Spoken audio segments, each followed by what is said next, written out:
இப்போ பெரியார்கிட்ட தமிழ் உணர்வு கிடையாது. அவர் தமிழர்களுக்கு எதிரானவர். அவர் தெலுங்கு நாட்டிலேருந்து வந்தவர். அதனால் தெலுங்கா அல்லது கர்நாடகாவான்னு தெரில.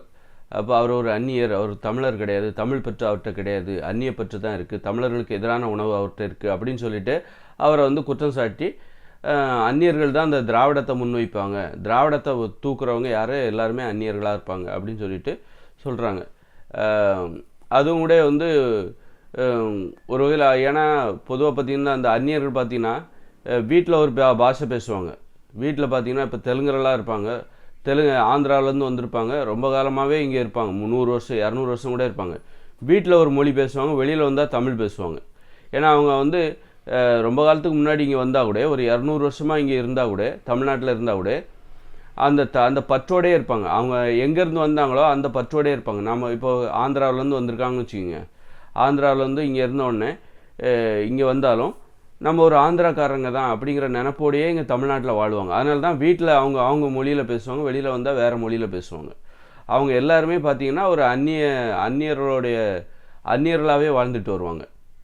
வீட்டில் ஒரு பாஷை பேசுகிறது, வெளியில் வந்தால் ஒரு பாஷை பேசுகிறது.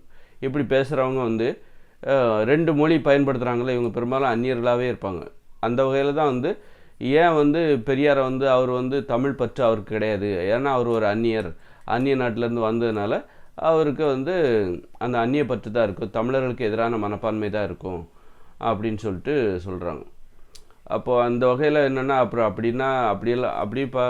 அது சரி, அதுக்கு நம்ம என்ன சரியான விதிமுறை போடலைல்ல. அதாவது தமிழில் தான் பேசணும், ஒரே மொழியில் தான் பேசணும் அப்படின்னு நம்ம எந்த சட்டத்தையும் போடலை. அப்படி ஒரு சட்டத்தை போடாமல் இருக்கிறது நம்முடைய தப்பு தான். ஒரே மொழியில் தான், வீட்டில் ஒரு மொழி வெளியில் ஒரு மொழி அந்த மாதிரி பேசக்கூடாது, ஒரே மொழியை தான் நீ பேசணும், ஒரே மொழியில் தான் கல்வி கொடுக்கணும், அப்படின்னு ஒரே மொழியில் தான் தொழில் செய்யணும் அப்படி நம்ம எந்த சட்டத்தையும் போடல. இப்போ ஜப்பானில் இருக்கிற அந்த மக்கள் வீட்டில் ஒரு மொழி வெளியில் மொழி பேசுகிறதில்ல. ஜப்பானோ ஜெர்மன்லேயோ அல்லது அமெரிக்காவிலையோ வீட்டில் ஒரு மொழி வெளியில் ஒரு மொழி பேசுகிறதில்ல. அங்கே இருக்கிற சட்டம் அந்த நாட்டு மக்களை அந்த நாட்டிற்கு உண்மையாக இருப்பதற்கு தகுந்தாற் போன்று உள்ளது. இப்போ இங்கேன்னா அவங்க உண்மையாக இருக்கிற மாதிரி இல்லை, அதுக்கு தகுந்த சட்டம் இல்லாதனால இப்போ 200 வருஷத்துக்கு முன்னாடி ஆந்திராவிலேருந்து இங்கே வந்திருக்காங்க, அவங்க வீட்டில் ஒரு மொழி பேசுகிறாங்க. ஆந்திரா 200 வருஷமாகவே அடுத்தடுத்த தலைமுறைக்கு அவங்க அந்த மனப்பான்மையை கடத்துகிறாங்க, ஒரு அந்நியர்களாகவே வாழ்கிறாங்க. இந்த மண்ணுக்கு உண்மையானவர்களாக அவர்கள் வாழவில்லை. வீட்டில் ஒரு மொழி பேசுகிறாங்க, வெளியில் ஒரு மொழி பேசுகிறாங்க.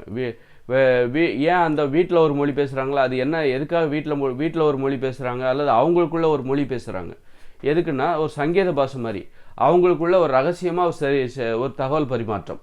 அது நமக்கு தெரியாது, நம்ம பக்கத்துலேயே தான் இருப்பாங்க. அவங்களுக்குள்ளே பேசும்போது அவங்க மொழியில் பேசிப்பாங்க, வெளியில் பேசும்போது வேறு மொழியில் பேசிப்பாங்க. இது ஒரு ரகசிய சங்கேத ஒரு மொழி பரிமாற்றம். ரகசியமாக அவங்களுக்குள்ள தகவல்களை பரிமாறிக்கொள்வார்கள்.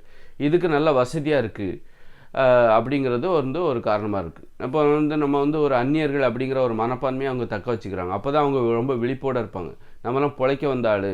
இப்போ உதாரணத்துக்கு உங்கள் வீட்டுக்கு ஒரு விருந்தினர் வராங்க, உங்கள் வீட்டில் நீங்கள் சர்வசாதாரணமாக சாவகாசமாக இருப்பீங்க. ஆனால் விருந்தினர்கள் வந்தாங்க பார்த்தீங்களா, வெளியிலேருந்து 2 நாளைக்கு தங்கிட்டு போவாங்களா, அவங்களுக்கு அசௌகரியமாகவே இருக்கும். இது நம்முடைய வீடு கிடையாது அப்படிங்கிற ஒரு உணர்வோடையே அசௌகரியமாகவே இருப்பாங்க. அதனால் ரொம்ப விழிப்போடு இருப்பாங்க. நீங்கள் உங்கள் வீட்டில் இருக்கீங்க அப்படின்னா நீங்கள் சுதந்திரமாக சொகுசாக இருப்பீங்க, ஏன்னா அது உங்கள் வீடு. நீங்கள் சோம்பேறியாக கூட இருப்பீங்க, நல்லா தூங்கிட்டு ஜாலியாக இருப்பீங்க.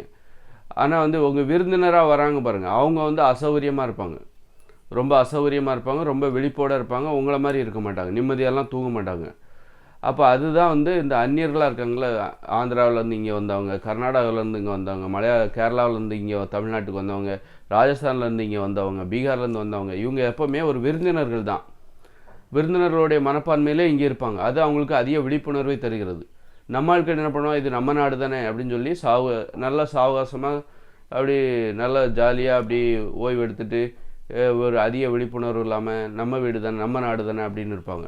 அதுவே வெளியிலேருந்து வந்தவங்க பார்த்திங்கன்னா நல்ல ஒரு நம்ம இது நம்ம நாடு கிடையாது, நம்ம அந்நியர்கள், நம்ம விருந்தினர்கள், அதனால் எப்போ வேணாலும் நம்மளை அனுப்பிச்சிருவாங்க, இவங்க எப்போ வேணாலும் நம்மளை விரட்டிடுவாங்க அப்படிங்கிற ஒரு மனப்பான்மையிலே ஒரு பயத்தோடே வாழ்ந்துட்டு இருப்பாங்க. அது அவங்களுக்கு ரொம்ப விழிப்பை தரும். அதனால் உழைப்பாங்க, நல்லா முன்னேறுவாங்க, நிறைய பணம். நம்ம ஆட்கள் பார்த்திங்கன்னா இதே இந்த மண்ணில் சேர்ந்த மண்ணை சார்ந்தவர்கள் என்ன பண்ணுவோம், இது நம்ம நாடு தானே அப்படிங்கிற மெத்தனத்தில் சுதந்திரமாக இருப்பாங்க, சாவாசமாக இருப்பாங்க, சோம்பேறியாக இருப்பாங்க, நல்லா ஜாலியாக இருப்பாங்க. அப்போ என்னென்னா இவங்களால் நிறைய பணம் சம்பாதிக்க முடியாது. அப்போ ஆனால் அந்நியர்கள் பார்த்திங்கன்னா இது நம்ம நாடு கிடையாது அப்படிங்கிற மனப்பான்மையிலே இங்கே வாழ்ந்துட்டோம். நம்மளாம் ஒரு விருந்தினர்கள், நம்மளை எப்போ வேணாலும் இவங்க நம்மளை வந்து விரட்டிடுவாங்க அப்படிங்கிற ஒரு பயத்தோடையே வாழ்ந்துட்டு இருக்கும்போது பயத்தோடே ரொம்ப விழிப்போடு இருப்பாங்க. அவங்களுக்குள்ள அந்நியர்களுக்குள்ள ஒரு ஒற்றுமையாக இருப்பாங்க, நல்ல பணமும் சம்பாதிப்பாங்க. இந்த பணம் சம்பாதிப்பதற்கு இந்த மாதிரியான மனப்பான்மை, ஒரு அந்நியர்கள் என்கிற மனப்பான்மை அவர்களுக்கு தேவையாக இருக்குது. அப்போ அந்நியர்களாகவே அவங்க வாழ்கிறாங்க. அப்போ அதே போல் தான் வந்து நம்ம பெரியாரும் என்ன பண்ணியிருப்பார், அவரும் அந்நியராக தான் தமிழ்நாட்டுக்குள்ளே வராரு.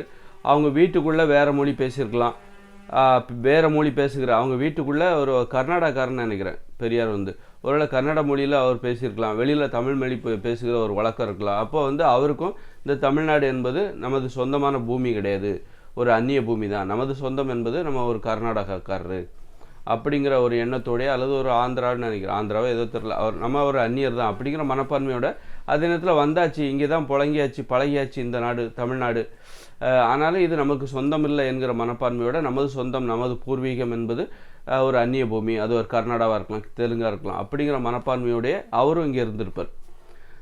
அவரும் ஒரு அந்நியர் என்கிற மனப்பான்மையோடைய, ஒரு தமிழ் விரோத மனப்பான்மையோடைய இந்த தமிழ் மக்களுக்கு அவர் சேவை செய்கிறார். இந்த இடத்துல வந்தாச்சு, இந்த இடத்துல நம்ம வேறு உண்டியாச்சு, இங்கே தான் வாழ்ந்தாகணும் அப்படின்னு வாழ்கிறாரு.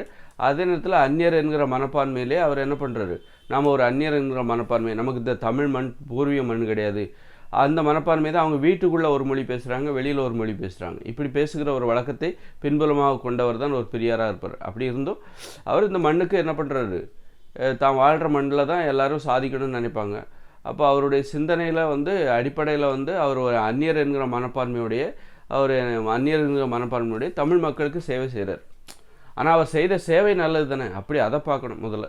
அதில் சில தவறுகள் இருக்கலாம். திராவிடர் என்கிற கருத்தை ஏன் முன்மொழிகிறாரு அப்படின்னா, அவருக்கு அந்த தமிழர் என்கிற கருத்தை ஏன் ஏற்றுக்க மாட்டேங்கிறாரு அப்படின்னா, அவருக்கு அந்த அந்நிய மனப்பான்மை தான், அந்த பின்புலம் இருக்குல்ல, அவருடைய பின்புலம் என்பது பூர்வீகம் என்பது தமிழ்நாடு கிடையாது, அந்த வீட்டில் ஒரு மொழி பேசுகிற வெளியில் ஒரு மொழி பேசுகிற ஒரு வழக்கத்தை அடிப்படையாக கொண்டு வந்த ஒருவர் தான். அதுதான் வந்து அவருக்கு வந்து திராவிடர் என்கிற கருத்தை முன்வைப்பதற்கு காரணமாக இருக்குது. தமிழர் என்கிற அந்த உணர்வு அவருக்கு இல்லாமல் போய் திராவிடர் என்கிற உணர்வு அவருக்கு ஏற்படுவதற்கு அது ஒரு காரணமாக இருக்குது. இதெல்லாம் வந்து அந்த இடத்துல இருந்தால் அப்படி தான் வரும், அதுக்கு நம்ம என்ன பண்ண முடியும். ஆனாலும் அந்த இடத்துல இருந்துட்டு அப்படி ஒரு பின்புலத்தோடு வர்ற ஒருத்தருக்கு அப்படிப்பட்ட மனப்பான்மை தான் இருக்கும். வீட்டில் ஒரு மொழி வெளியில் ஒரு மொழி பேசுகிறாங்களோ அவங்களுக்கு தமிழ் மொழி பற்றி இருக்காது, அந்த தாய்நாட்டு பற்றி எங்கே வாழ்கிறாங்களோ அந்த பற்று இருக்காது, அவங்களுடைய பூர்வீக பற்று தான் இருக்கும். இருந்தாலும் வந்து இது வந்து இயற்கையான ஒரு விஷயம், அதை நம்ம ஒன்றும் பண்ண முடியாதுன்னா ஒரு மொழி பேசணும் அப்படின்னு நம்ம எந்த சட்டத்தையும் போடல. ஒரே மொழியில் தான் கல்வி, ஒரே மொழியில் தான் தொழில், வீட்டில் ஒரு மொழி வெளியில் ஒரு மொழி பேசக்கூடாது அப்படின்னு நம்ம எந்த சட்டத்தையும் போடல. அப்போ அந்த சட்டத்தை போடாமல் அவர்களை அதுபோல் அவர்கள் அதுபோல் வாழ்வதற்கு இந்த சட்டம் ஒரு காரணமாக இருக்குது. அதனால் சட்டம் தான் அதற்கு காரணமாக இருக்குது. மக்கள் வந்து இப்போ தண்ணி அடிக்கிறாங்கன்னா என்ன காரணம், சாராயத்தை விற்கிற, அதனால் அரசாங்கம் தான் எல்லாத்துக்கும் காரணமாக இருக்குது. இந்த அரசியலமைப்பு சட்டம் தான் இங்கே நடக்கிற சாராயம் குடிக்கிறாங்க, ஏன் சிகரெட் பிடிக்கிறாங்க, நீ விற்கிறதுக்கு அனுமதி கொடுக்குற, அதனால் அதுபோல் ஒரு மொழியில் பேசணும், வேற ஒரு மொழியில் பேசக்கூடாது அப்படின்னு நீ எந்த சட்டத்தையும் போடாதப்போ அதனால தான் அவங்க அந்த மாதிரி பேசுகிறாங்க. வீட்டில் ஒரு மொழி வெளியில் ஒரு மொழி பேசுகிறாங்க, தான் வாழ்கிற மண்ணுக்கு பற்று இல்லாமல் இருக்கிறார்கள். அதனால் பெரியார் அப்படி பேசுகிறார். பெரியார் அந்த மாதிரியான ஒரு பின்புலத்திலேருந்து வந்து அவருடைய அடிப்படை அப்படி தான் இருக்கும், அப்படி தான் இருக்க முடியும். அப்போ அது அவருடைய குற்றம் கிடையாது. நாம் அந்த மாதிரி சட்டம் எதுவும் போடலை. அப்படி இருக்கும்போது அவர் வந்து திராவிட கருத்தை முன்வைக்கிறாரு அப்படின்னு பரவாயில்ல, அவர் என்னதான் இருந்தாலும் அவருடைய பின்புலம் அப்படி என்னவாக இருந்தாலும், ஆனால் தமிழ் மக்களுக்கு நன்மை செய்கிறேன்னு நினைக்கிறார்ல, அந்த மண்ணுக்கும் நன்மை செய்யணும்னு நினைக்கிறார். அவர் செய்தது நன்மை தானே, மிகப்பெரிய நன்மை தானே, அந்த மக்களுக்கு நன்மை தானே, மிகப்பெரிய நன்மை தானே அவர் செய்தார். அந்த வகையில் வந்து சில குறைகள் இருந்தாலும் அவர் செய்த நிறைகள் இருக்குல்ல, மிகப்பெரிய நிறைகள், அவர் செய்த நன்மைகள் இருக்குல்ல, அது வந்து போற்றுதலுக்குரியது. அதை வந்து நம்ம என்றைக்கும் வந்து அவரை வந்து தரம் தாழ்ந்து விமர்சிக்க கூடவே கூடாது. அது மிகப்பெரிய தப்பு, நன்றி பறந்த செயல். அவர் அவ்வளோ கஷ்டப்பட்டு இந்த மக்களுக்காக உழைச்சார் அப்படின்னா அதற்குரிய நன்றியை நம்ம கண்டிப்பாக கொடுக்கணும்.